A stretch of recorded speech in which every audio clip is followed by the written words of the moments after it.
Assalamualaikum warahmatullahi wabarakatuh. Saya Rizka Widiani dari kelas 12 IPS 3, absen nomor 6. Di sini saya akan menjelaskan tentang kebijakan politik yang ada pada masa pemerintahan Presiden Susilo Bambang Yudhoyono periode kedua.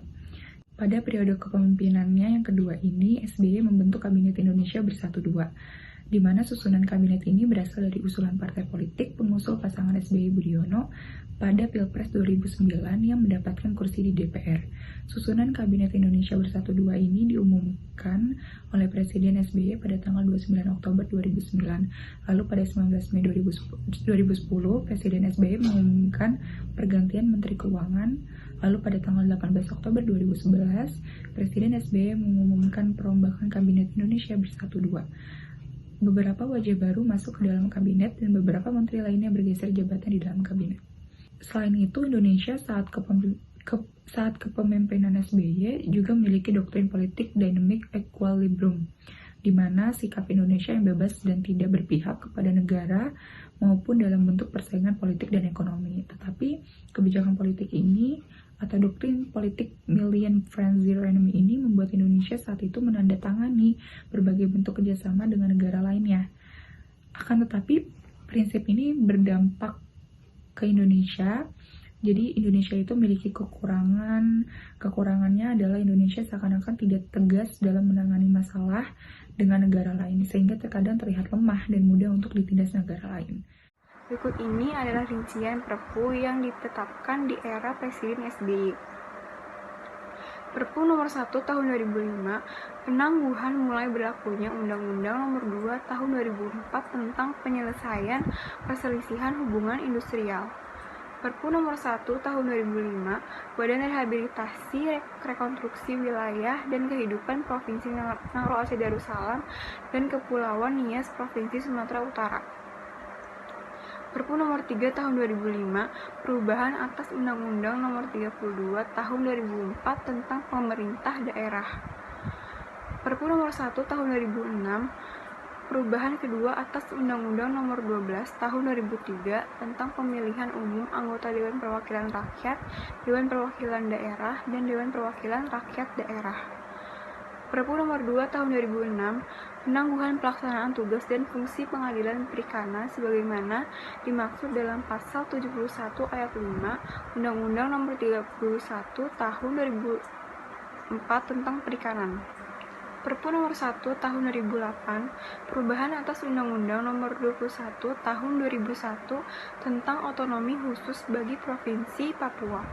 Perpu nomor 2 tahun 2008, perubahan kedua atas Undang-Undang nomor 23 tahun 1999 tentang Bank Indonesia.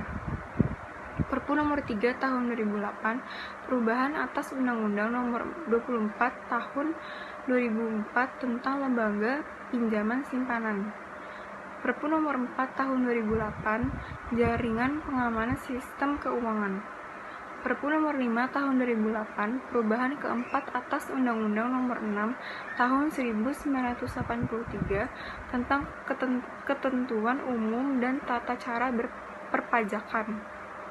Perpu nomor 1 tahun 2009, perubahan atas Undang-Undang nomor 10 tahun 2008 tentang pemilihan umum anggota Dewan Perwakilan Rakyat, Dewan Perwakilan Daerah, dan Dewan Perwakilan Rakyat Daerah.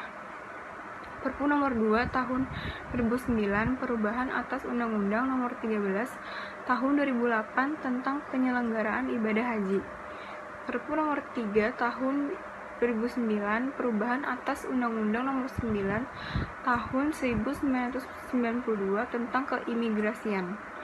Perpu nomor 4 tahun 2009, perubahan atas Undang-Undang nomor 30 tahun 2002 tentang Komisi Pemberantasan. Assalamualaikum warahmatullahi wabarakatuh. Nama saya Fani Berda Putri dari kelas 12 IPS 3, absen 18. Di sini saya akan menjelaskan materi kebijakan ekonomi pada masa kepresidenan Susilo Bambang Yudhoyono jilid 2. Yang pertama ada kebijakan pengamanan perubahan APBN 2012 jika tidak ada kenaikan BBM bersubsidi. Karena kebijakan tersebut, pertumbuhan nasional berjalan dengan baik di tengah guncangan krisis global. Yang kedua, ada kebijakan peningkatan penerimaan negara. Menurut Presiden, meningkatkan penerimaan negara sebaiknya tidak dengan membuat pajak-pajak baru yang dinilai kontraproduktif. Yang ketiga ada kebijakan penghematan energi nasional, yaitu penghematan penggunaan listrik dan air di kantor pemerintah baik daerah, BUMN dan BUMD, serta penghematan penerangan jalan-jalan yang mulai diberlakukan pada bulan Juni 2012. Yang keempat adalah konversi dari bahan bakar minyak ke bahan bakar gas untuk transportasi yang menjadi program utama nasional. Kebijakan tersebut dilakukan sebagai upaya untuk mengurangi ketergantungan kepada BBM, kemudian beralih ke gas. Menurut Presiden, pada tahun tersebut akan dibangun sebanyak 33 stasiun pengisian gas dan sebanyak 8 stasiun lainnya akan direvitalisasi kembali.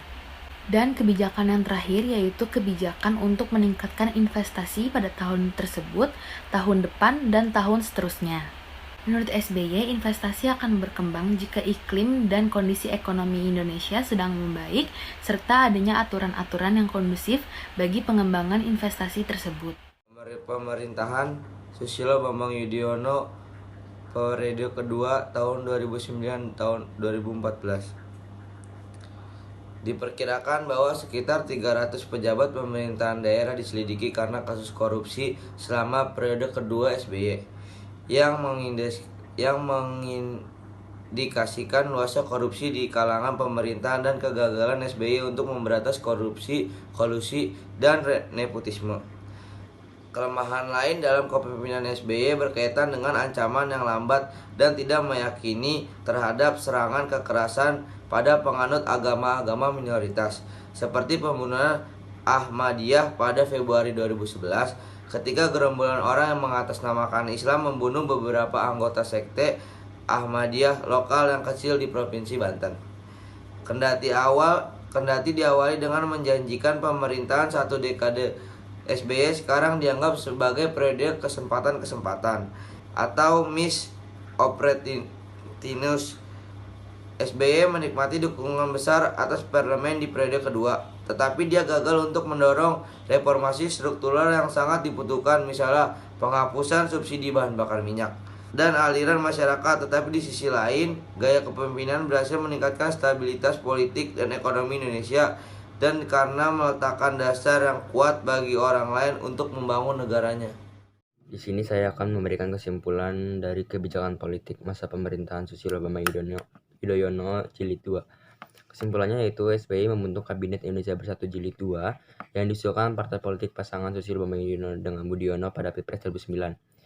Kabinet Indonesia Bersatu diumumkan pada tanggal 29 Oktober 2009 dan mengalami perombakan pada 18 Oktober 2011.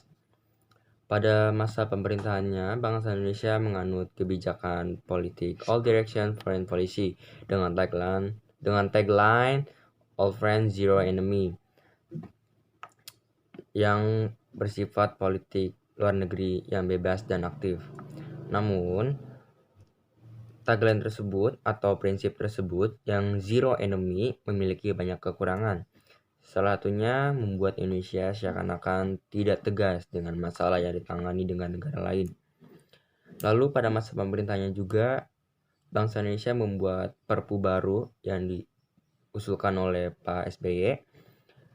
Lalu untuk lebih lengkap soal Perpu ada di cuplikan sebelumnya. Jadi sekian dari kami, kurang lebihnya mohon maaf. Wassalamualaikum warahmatullahi wabarakatuh.